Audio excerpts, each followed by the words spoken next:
I am a British portrait photographer. One of the best things about my job is that no day is ever the same. One day I could be photographing a corporate businessman, and the next day I could be photographing a singer in a field somewhere. That does also mean that you need all kinds of skills to pull out of your bag depending on the brief.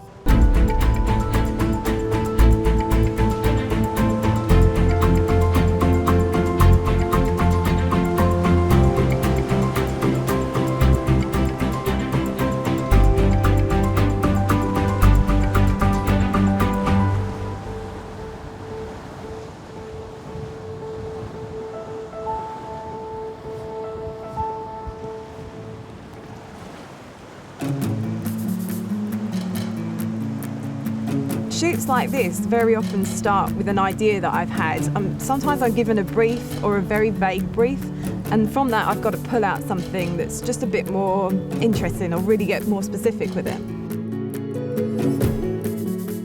Today I photographed Rachel, and Rachel is a singer. I photographed her several times before.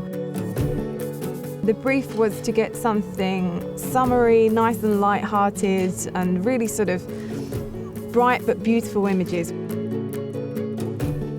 I like starting with an idea. Something will just pop into my head, and I'll keep thinking about it and I'll keep elaborating on that. Start to sketch a few things down, think about a colour palette, what works, what doesn't work. I'll work with my hair and makeup artist to fine-tune all of that to come together so the overall looks not only suits that person, but we can just create the whole scene from that point. Once we know what they're wearing, how their hair's going to be, how the makeup's going to be, we can just create the whole scene from that point. We had to concentrate on her, but it was a perfect opportunity to shoot outside in this beautiful scenario and just incorporate as much of the location as we really could.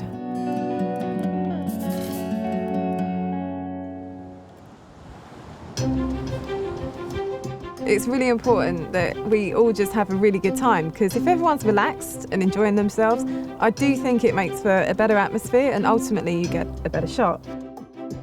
We actually decided to incorporate two shoots together. And the reason being is I started off on a huge creative path for one shot, and as it goes, scenarios presented themselves where I thought this could end up being two. The first shot is a nice summer, outdoors, relaxed kind of feel. We wanted it to be as natural as possible, but I didn't want the model to just be stood somewhere in a field. I wanted her to be able to do something, just incorporate maybe one other element, something. And I thought, do you know what would be really nice is if we could have the model perhaps like on a swing. If you were just this beautiful scenario where, you stumbled across this beautiful swing that was hanging from a tree, there's late afternoon sun, and it's got this beautiful, relaxed, nice feel about it. So I decided that we should make a swing. Let's make this swing and let's make it look absolutely beautiful. Now, that's not in my skill set. So of course, shots like this need huge production value. It's not just me that's involved here. The model was in position, everything was about to happen. I had my neutral density filter on because I planned to get sort of quite a shallow depth of field, shoot about 2.8, but I'm using a light as well, so I thought, I'm probably going to need some help to make this scene darker. And then literally as soon as I held my camera up, the sun broke. All chaos, just crazy. I was throwing neutral density filters at people. I was just handing people Skyport triggers and I put the lights down, it's all working, everybody jump out the way. I, like everybody else, can be guilty of overlighting a scene. But sometimes you just need to put the photographer to one side, look at the scene in front of you and think, does this actually need an external light? And if the natural light is doing its job, well, sometimes you just got to let it and take the picture.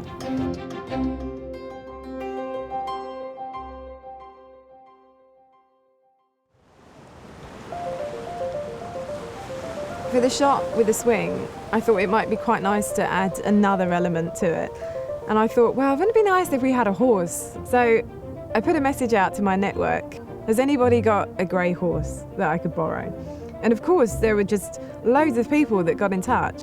And then another lady got in touch and said, well, I don't have a grey horse, but I have a Frisian horse. Well, Frisians are black, so it's the total opposite of the grey that we were after. After she sent me a picture of this Frisian, it all changed. This had to be really full of drama. So I thought, well, let's have like a real dark, inky sky, the kind that you get just before it goes completely dark. Have him right in front of that inky sky. And I needed something else, just something to make it pop. And I thought, colour red would be perfect. My initial thought was to bring in my model in the red dress, something like a nice long red satin dress which would really stand out against the black. I thought that would make it all come together. As it goes, when I brought her into the scene, it just didn't look quite right. Something was it just wasn't working for me. So I thought I'd introduce my model in the silver dress and just add one element of colour. So we kept the dress more neutral and added an element of pink, and that way it made it all come together, and it was so much more subtle than that big red dress right in the centre of the frame. I had to cheat my way into getting that inky sky. So the first thing that I did was add a polarizer onto the front of my lens, because I thought, well, that's easily going to get me a few stops darker to underexpose it. And then I'll bring in a big light source of some description, but not so big that it would terrify the horse, because that would just give us huge problems.